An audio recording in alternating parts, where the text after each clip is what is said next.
सब धर्मों से श्रेष्ठ धर्म है मन इंद्रियों का शांत होना।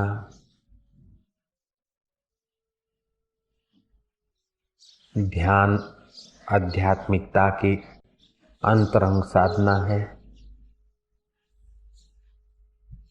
जिस समय ब्राह्मण बुद्धिमान थे, समाज में विवेक वैराग्य बुद्धि बल का प्रभाव था, उस समय ज्ञान मार्ग का वेद और उपनिषदों का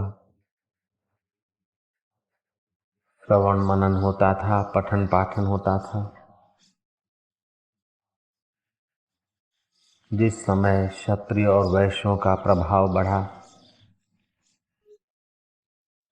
तब से मूर्ति पूजा पाठ पूजा का प्रारंभ हुआ होगा, ऐसा विद्वान पुरुषों को लगता है। और जब आदमी का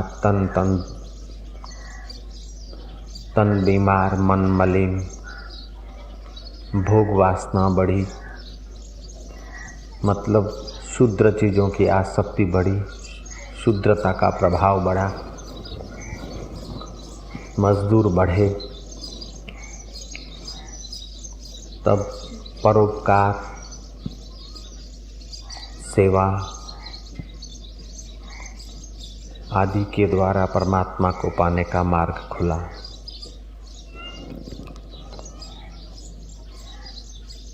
बुद्धि सूक्ष्म है तो उपनिषदों का विचार करने मात्र से जीव शिव पद को पा लेता है।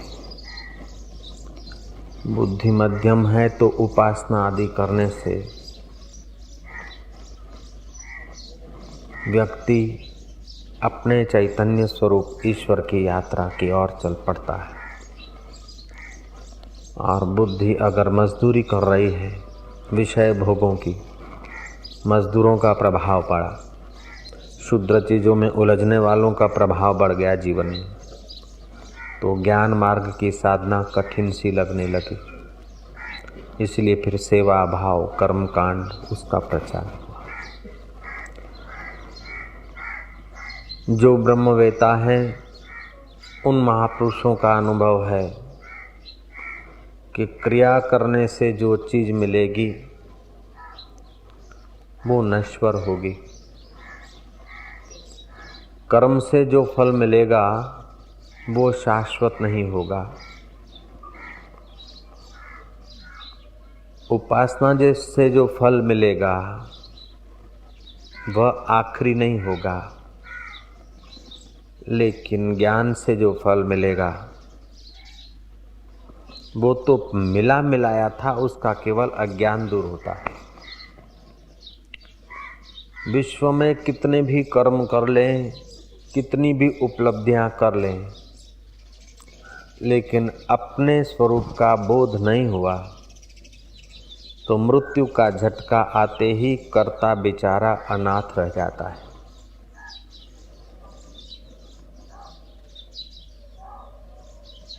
वह कर्ता अपने मूल स्वरूप को जाने, इसलिए भागवतकार ने कई ऐसे श्लोक रचे कि कर्ता अपने घर पहुंच जाए। उसमें का एक श्लोक आज हम विचारेंगे।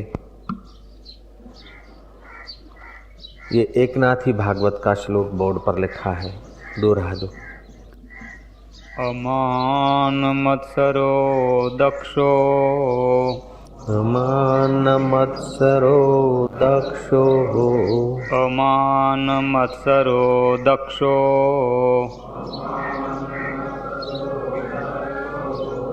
निर्ममो दृढसौहृदः, निर्ममो दृढसौहृदः, निर्ममो दृढसौहृदः, निर्ममो दृढसौहृदः।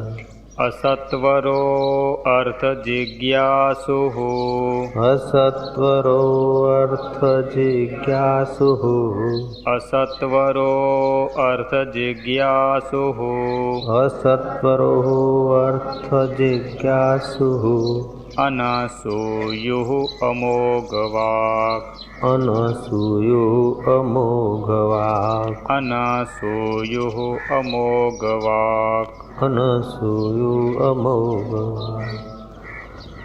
जो सतशिष्य है वह मान और मत्सर से रहित, अपने को कार्य में दक्ष, अपने कार्य में दक्ष, ममता रहित, गुरु में दृढ़ प्रीति वाला, निश्चल चित्त और परमार्थ का जिज्ञासु, ईर्ष्या से रहित और सत्यवादी होता है। इस प्रकार के 9 सद्गुणों से सुसज्जित जो होता है वो सतशिष्य सद्गुरु के थोड़े उपदेश मात्र से साक्षात्कार करके जीवन मुक्त पद में आरूढ़ हो जाता है। गुरु के लक्षण बताए शास्त्रों में। जो प्राणी मात्र का हित चाहता हो, सर्वभूत हिते रता जिसकी बुद्धि हो,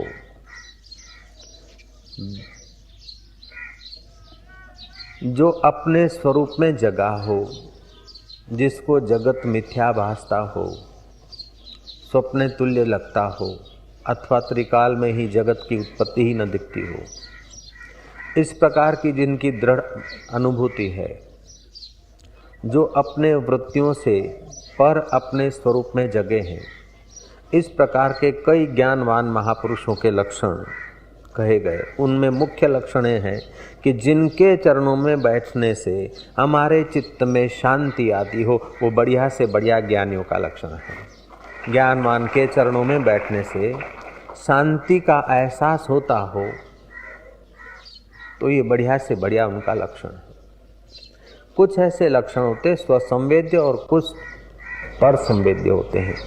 यज्ञ करना, तप करना, तीर्थ करना, कीर्तन करना, होम करना, हवन करना, ये स्व करने वाले को भी पता होता है और दूसरे लोग भी देखते हैं, ये पर संवेद्य भी है।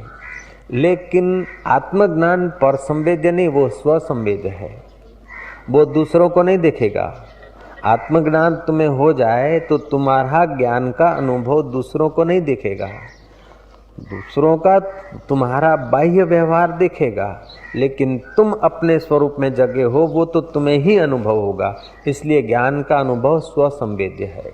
फिर भी शास्त्रकारों ने बड़ा साहस किया, स्वसंवेद अनुभव होते हुए भी साधक को कैसे पता चले कि जिनके नज़रों में, जिनके वातावरण में आने से शांति आती हो, क्योंकि ज्ञानी का परम शांति का अनुभव, ज्ञानी का स्वसंवेद अनुभव होता है। वो क्रियाकलाप व्यवहार करते हुए भी अपने हृदय में परम शांत अवस्था का अनुभव करता है, और परम शांत अवस्था से बढ़कर, वो शांति के अनुभव से बढ़कर और कोई जगत में श्रेष्ठ अनुभव नहीं माना गया। देवी देवताओं का दर्शन या रिद्धि सिद्धियों की उपलब्धि, उसका बुद्धिमानों ने इतना महत्व नहीं गिना जितना शांति का महत्व है। और वह शांति आत्मज्ञान से होती है। लब्ध्वा ज्ञानम पराम शांति। श्री कृष्ण ने देखा कि अर्जुन रथ तो लेकर आया है युद्ध करने के लिए, ईर्ष्या थी और लोभ था, और अब पलायनवादी की बात कर रहा है कि मैं सन्यासी हो जाऊंगा, भिक्षा मांग कर खाऊंगा, इन सुहृदों को, मित्रों को कैसे मारूं, ये पृथ्वी का राज मुझे नहीं चाहिए, मैं साधु हो जाऊंगा। तो अंदर में तो भोग की वासना है, ईर्ष्या है, लालच, और बाहर से पलायनवाद करता है। इसलिए अर्जुन जाएगा तो भी ठीक से सन्यासी के धर्म को नहीं निभा सकेगा। इसलिए भगवान ने उनको कर्म, निष्काम कर्म मार्ग का उपदेश दिया, योग का उपदेश दिया, और वो अगर तू उसमें नहीं आ सकता तो सब कर्म मुझे अर्पण करके तू साक्षी मात्र होकर चलता रहे। ऐसा करके श्री कृष्ण ने अर्जुन को अपने स्वभाव में, अपने आत्म स्वभाव में जगाया। मैं क्षत्रिय हूँ, उस स्वभाव को त्यागने का उपदेश दिया। सर्वधर्मान परित्यज्य मामेकम शरणम व्रज, अहम तो सर्व पापेभ्यो मोक्षयामि मा शुचः। मैं क्षत्रिय हूँ, मेरा ये कर्तव्य है, मेरा वो कर्तव्य, ये सब कुछ छोड़कर तू मेरी शरण आ जा। मेरी शरण आ जा माना ये सारे भाव जहां से उठते हैं उस भाव के आधार में तू आ जा, तो तुझे बोध हो जाएगा, फिर तुझे कर्म बांध नहीं सकेंगे। तो बोध होने के लिए ब्रह्मवेता का सानिध्य नितांत जरूरी है। लेकिन ब्रह्मवेता का सानिध्य मिले, हम में बोध पाने के ये 9 गुण न हो तो ब्रह्मवेता के सानिध्य से छोटा मोटा ऐहिक लाभ होगा, लेकिन आत्म साक्षात्कार का लाभ से हम वंचित हो जाएंगे। तो आत्म साक्षात्कार का लाभ हो, उसलिए आज के इस श्लोक को हम अच्छी तरह से समझेंगे कि जो सतशिष्य है मान और मत्सर से रहित होता है। जैसे धनवान के पीछे कोई गठिए पड़े तो धनवान कैसे संभल जाता है, अथवा धनवान के पीछे इनकम टैक्स की इंक्वायरी निकले तो वो कैसा अपना सेटिंग कर लेता है, जयराम जी की, ऐसे ही जिसमें सद्गुण है उसकी वाहवाह होने लगती तो वाहवाह की जगह से अपने को बचाकर निर्माण की जगह पर जाता है। और यही कारण था कि राजे महाराजे जब गुरुओं के द्वार पर जाते थे तो भिक्षा पात्र लेकर मधोगरी करने जाते थे। राजा बनके गुरु जी को एक महल में रख कर ब्रह्म विद्या ले सकते थे, लेकिन वो ब्रह्म विद्या पचती नहीं। मैं राजा हूं और मैं राजगुरु हूं, उनको भी मैं राजगुरु हूं और उनको भी लगे मैं राजा हूं। तो पंडित गुरु पंडित हो सकते हैं, लेकिन ब्रह्मवेता नहीं।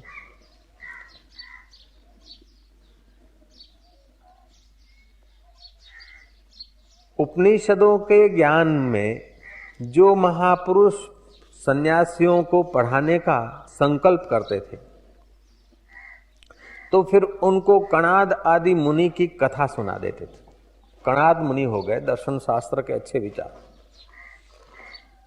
वे एकांत अरण्य में रहते थे और अपनी आजीविका खेतों में जो कण गिर जाते थे उसको चुनकर उसी से गुजारा करते थे और छठा भाग राज्य को कर में दे देते थे। उनकी बुद्धि इतनी शुद्ध कि तत्व ज्ञान का, उपनिषदों का, दर्शन शास्त्र का जो उनका विचार थे, उन विचारों को पढ़कर दूर दूर से अच्छे अच्छे विद्वान संत उनका दर्शन करने आते। आखिर राज्य को पता चला, राजा को पता चला कि कणाद मुनि इतने पवित्र हैं कि उनके जो दर्शन शास्त्र के सिद्धांत और अनुभव के वचन हैं उनसे बड़े अच्छे अच्छे बुद्धिमान लोग आकर्षित होकर आते। जांच करो वो क्या खाते हैं, कैसे रहते, मेरे राज्य में रहते और मैंने उस साधु पुरुष का दर्शन नहीं किया, उनकी सेवा नहीं की। पता चला कि वो मुनि तो कण ढूंढ के खाते। अरे शर्मिंदे हुए, पश्चाताप से भर गए मुनीश्वर के कुटिया पर और अपना ताजबाज उतार कर लंबे दंडवत प्रणाम किए कि मुनीश्वर मैं आपसे क्षमा चाहता हूँ। आप मेरे राज्य के अरण्य में रहते हैं और राजा का फर्ज है कि साधु ब्राह्मण अतिथि, साधु ब्राह्मण अपंग आदि उन लोगों की संभाल रखे, और आप जैसे महान विद्वानों की मैंने सेवा नहीं की और आपको कण ढूंढकर गुजारा करना पड़ा और मैंने आपकी सेवा नहीं की, मैंने खबर तक नहीं ली आपकी, इसलिए मैं बड़ा शर्मिंदा हूँ। आप मुझे क्षमा करें, अभय दान दें। मुझे भाग्य का नाम फलाना फलाना है और मैं यहाँ इस नगर की व्यवस्था करता हूँ, मुझे राजा कहते हैं लोग। मैं राजा हूँ ऐसा नहीं कहा, मुझे लोग राजा कहते हैं। बोले ठीक है, सुखी भवा, निर्भय रहो।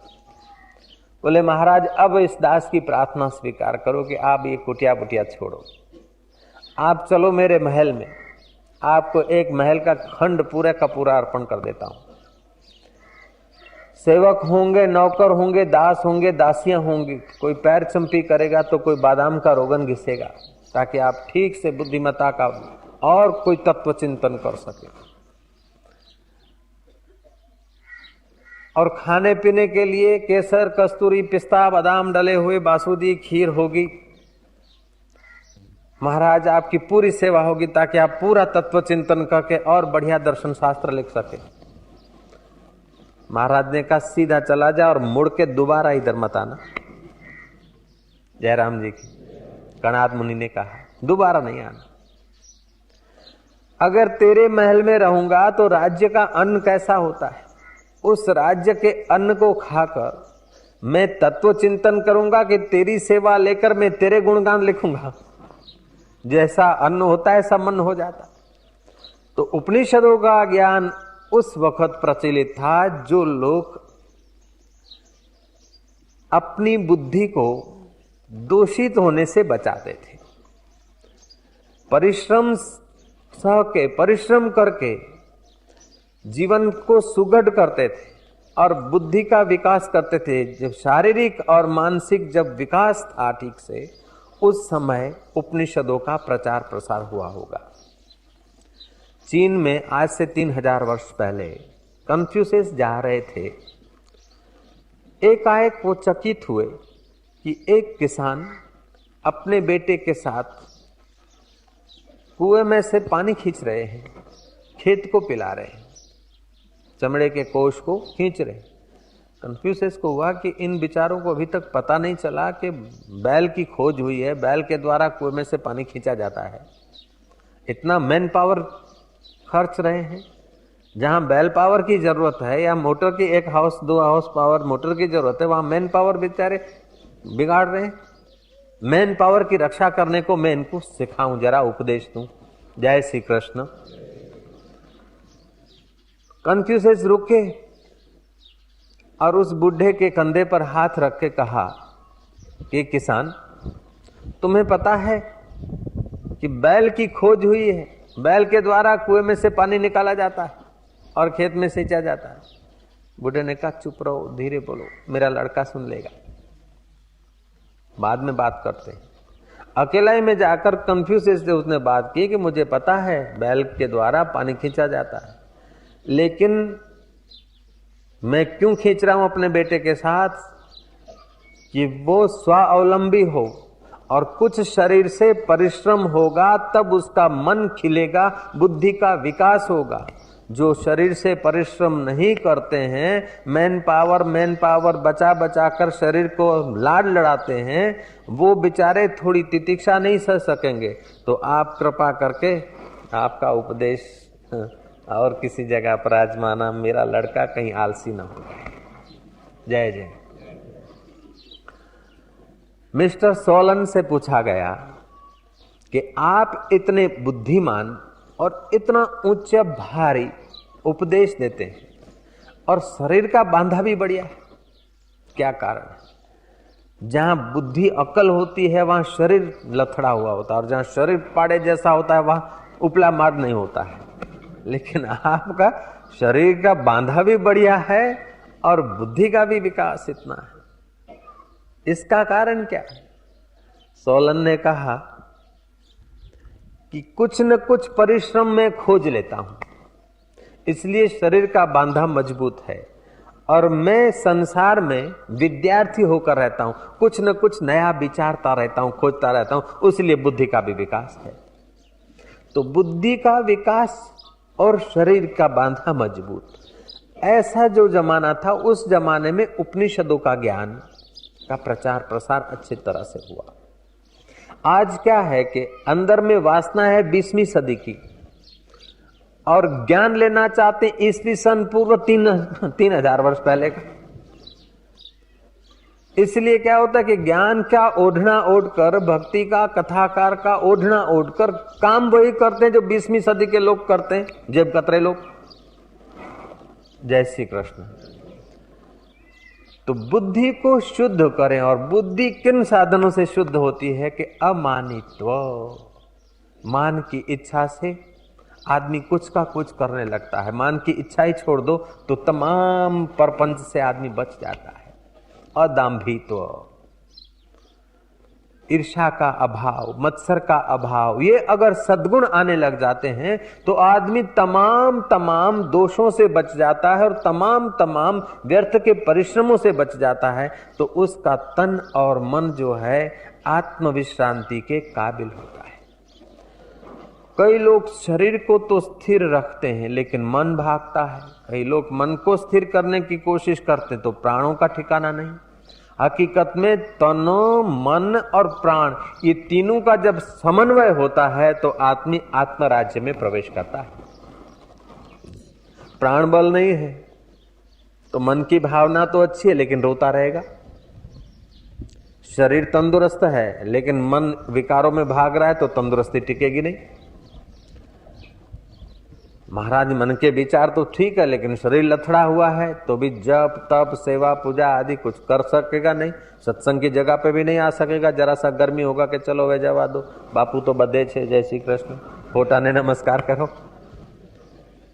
तो शरीर सुदृढ़ हो, प्राण शक्ति हो और मन शक्ति हो, उस आदमी के लिए इहलोक और परलोक खिलौने हो जाते हैं।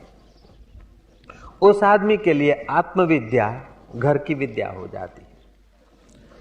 तो आज हम इस श्लोक को विचारेंगे कि सतशिष्य मान और मत्सर से रहित होता है।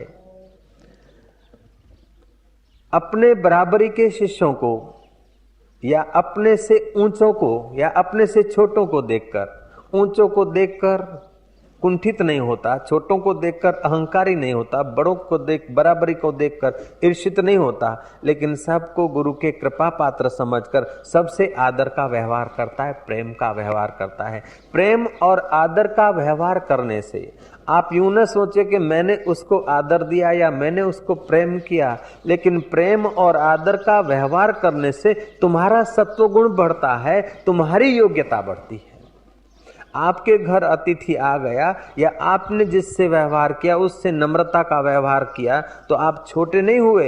हकीकत में नम्रता का व्यवहार करके उसको आपने बड़ा बनाया, तो आपने दूसरे को बड़ा बनाया, दूसरे को बड़पन का दान किया, तो आप दाता हो गए।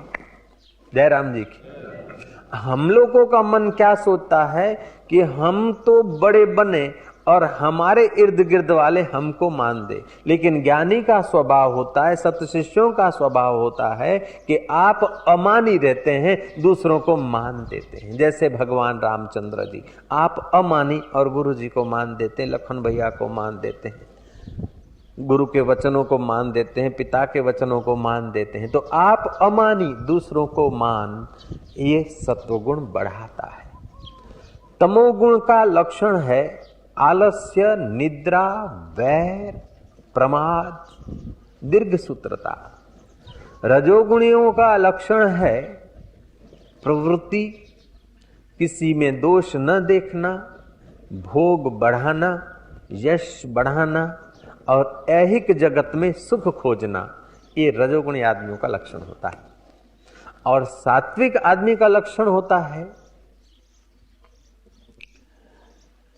मैं कौन हूं, कहां से आया हूं, आखिर क्या होगा। इस संसार की ये माया की जाल से मुक्त कैसे हूं।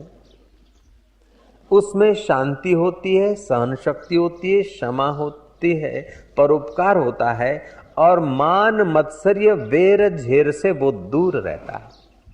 ये सात्विक आदमी का लक्षण है। और सात्विक आदमी ज्ञान में जल्दी प्रविष्ट हो सकता है। रजो तमो गुणी को बहुत परिश्रम करना पड़ता है। और सत्व संजायते ज्ञानम, सत्व गुण होने से ज्ञान जल्दी प्रकट होता है। तो गुण तो माया के हैं, तमोगुण हो, रजोगुण हो, सतोगुण हो, लेकिन ये सतोगुण जो है वो माया के पार ले जाने में सहायक है।